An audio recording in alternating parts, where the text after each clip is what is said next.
The office of the 14th Infantry's headquarters was a place where the smell of old coffee lingered longer than the men who came in and out with papers in hand. In the middle of it sat Evelyn Brooks, the filing clerk, a quiet, ordinary, unnoticed. To most, she was invisible. To Captain Harris, she was a punchline. "Careful there, Brooks," he sneered one morning as she stacked folders. "Those papers might be heavier than you." His laughter echoed, some of the younger soldiers chuckling nervously in response. Evelyn didn't flinch. She'd heard it all before. A weak, fragile, just a clerk. But she never answered back. She only smiled politely and went back to her desk, her hands moving with the kind of calm rhythm that made her seem unshakable. But the captain had a way of pressing further. Day after day, he mocked. "You wouldn't last 5 minutes out there," he said, jerking his thumb toward the parade ground where the soldiers trained. "Good thing your war is with paper cuts." The room laughed again. Evelyn just lowered her eyes and continued her work. Yet something about her silence unsettled some of the men. There was weight in the way she carried herself, like she knew more than she let on. That day,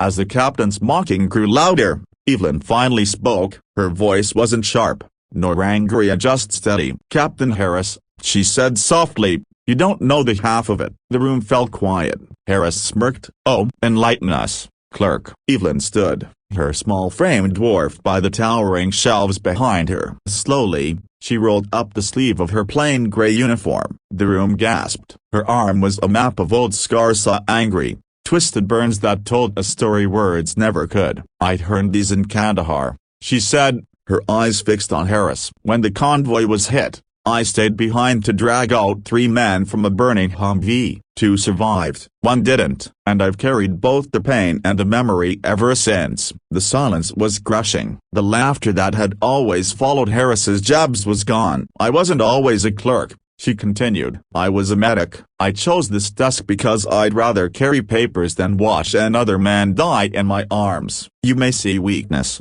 Captain, but I've lived a strength you pray you'll never need to find." Harris's jaw tightened. For the first time, his bravado faltered. He opened his mouth but no words came out. He simply nodded, his face pale. And then, from the corner of the room, one of the younger soldiers whispered, "Thank you." Another echoed it. Then another. Soon, the entire office was murmuring those 2 words. Not out of pity but of reverence. Harris swallowed hard. Finally, he stepped forward and saluted her, a gesture not of rank, but of respect. "I was wrong," he said quietly, "and I'm sorry." Evelyn gave a small smile and pulled her sleeve back down. "Don't be sorry, Captain. Just remember, a strength isn't always loud." From that day on, the mockery ended. Evelyn Brooks was no longer just a filing clerk. She became the silent anchor of the headquarters, the reminder that heroism often wears the plainest clothes. And whenever new recruits walked in and laughed at the quiet woman behind the desk,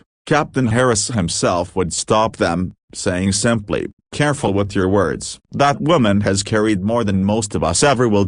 They say you should never judge a book by its cover. But at headquarters, a broken bar, Captain Harris made a habit of doing just that. Every morning, he'd strut through the office, sharp uniform pressed, boots polished to a mirror shiny, ready to lead men into war. And every morning, his eyes would land on Evelyn Brooks, a broken bar, the filing clerk. Quiet, ordinary, small. To him, she was background noise, paperwork in human form, and worst of all, a broken bar, the perfect target for his mockery.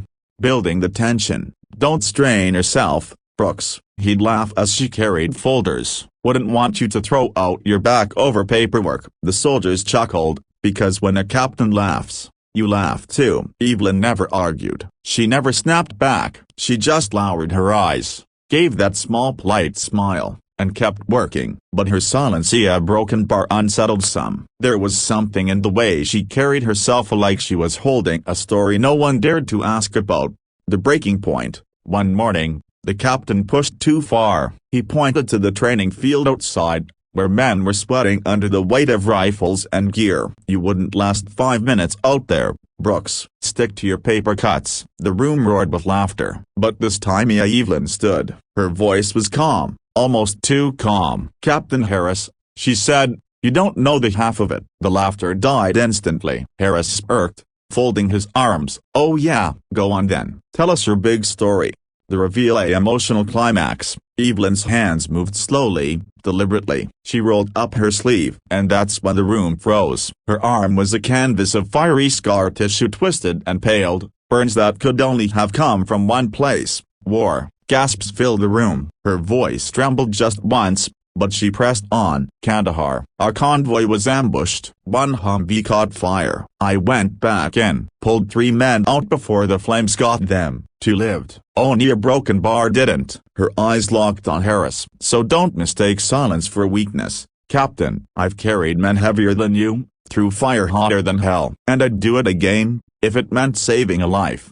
Shift in tone. A realization. No one spoke. The captain, for the first time, had no clever words, no smirk, no mocking laugh. His hands, once so sure, now fumbled at his side. And Dana from the back of the room, a young private, whispered, "Thank you." Another echoed it, then another. Soon, the whole office was murmuring those 2 words, and not with pity, not with obligation of broken bar, but with respect. Resolution, a redemption. Captain Harris swallowed hard. He stepped forward, his voice low, stripped of arrogance. "I was wrong," he admitted, "and I'm sorry." And then he did something no one expected. He saluted her, not as a superior to a subordinate, but soldier, a broken bar to soldier. Evelyn gave the faintest smile. She tugged her sleeve back down and said gently, "Don't be sorry, Captain. Just remember, strength isn't always loud."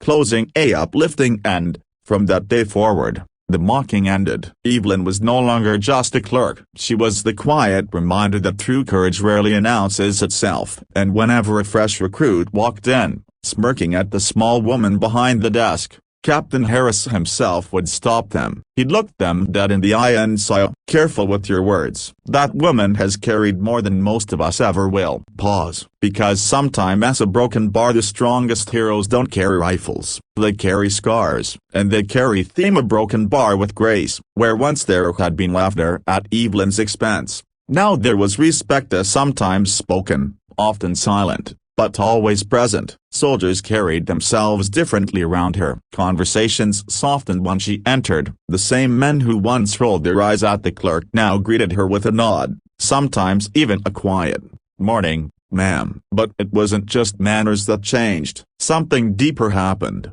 Seeing a Captain Harris's change, Captain Harris, the loudest voice of them all, seemed quieter. He still barked orders, still led drills, but his eyes carried a new kind of weight. One evening, as the soldiers packed up, Harris lingered near Evelyn's desk. He cleared his throat. "Brooks," he said, "I looked up the records of Broken Bar, your convoy, Kandahar. The reports of Broken Bar, they didn't say your name, just said a medic." Evelyn's hands paused on the files. She looked up, calm as always. "I didn't need them to say my name," she replied. "The men who live that they remember. That's enough." For once, Harris had no reply, just a quiet nod. Seeing a new kind of strength. Over the weeks, soldiers began coming to Evelyn, and not for signatures, not for forms Broken Bar, but for advice. A young private, struggling with the nightmares of combat, sat across from her desk one night after hours. "How do you live with the memories?" he whispered. Evelyn folded her hands. "You don't erase them," she said softly. "You carry them, but you carry them knowing that every scar, every ache, means you fought for someone else's tomorrow." The boy wiped his eyes, nodded, and left a little taller than before. And word spread. Quietly, Evelyn Brooks became more than a clerk. She became a compass, steady, unshakable, guiding men and women through storms far greater than paperwork. Seen at the final lesson, months later, a new recruit walked onto headquarters, cocky, loud, the kind who thought war was about medals and stories. He smirked when he saw Evelyn. "Guess even the army needs babysitters for paperwork," he chuckled. Before Evelyn could answer, Captain Harris turned on him. His voice cut like steel. "You watch your mouth. That woman a Broken Bar," he pointed at Evelyn, "has done more for this country than you can imagine. And if you're lucky, one day you'll be half the soldier she is." The room went dead silent. The recruit's face burned red. He stammered an apology. Evelyn simply smiled her small smile and went back to filing, closing a last words to audience. Evelyn Brooks never sought medals. She never demanded recognition. She didn't wear her scars like trophies, but in the quiet rhythm of her work, in the way she carried pain with dignity and turned it into compassion. The broken bar she taught an entire unit what true strength looked like. And sometimes the greatest battles aren't fought with guns, they're fought in silence, in scars, and in the choice to keep going. A broken bar with kindness. Long pause. So the next time you look at someone and think they're just a clerk, or just ordinary, remember Evelyn Brooks, because heroes. A broken bar rarely look the way we expect. The seasons turned. What began as whispers of respect grew into something much larger. At the base, Evelyn Brooks became more than the filing clerk. She became the soul of the place. Soldiers who once passed her by without the second glance now stopped to talk, not about files, but about life, about the burdens they carried, about the fears they couldn't admit to anyone else. And Evelyn, a broken bar, she listened, always listened. Sometimes, that was all a soldier needed. Not answers, not solutions, just someone who understood the weight of scars, visible and invisible.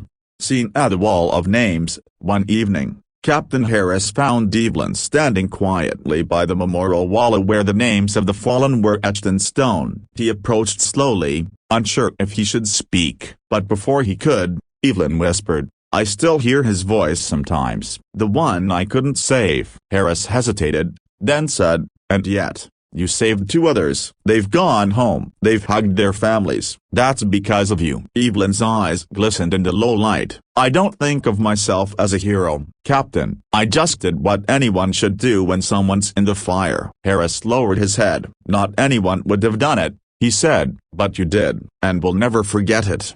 Scene A. A small act, a big change. Weeks later, during a grueling training cycle, a storm hit the base. Soldiers returned soaked, cold, and weary. And in the middle of the chaos, they found Evelyn awaiting with blankets, coffee, and a soft smile. No orders, no recognition, just quiet care. For hardened men who had faced battlefields and bullets, it was that small act of humanity that broke them down. Some wept silently as they wrapped themselves in warmth. From that moment, Evelyn wasn't just respected, she was loved.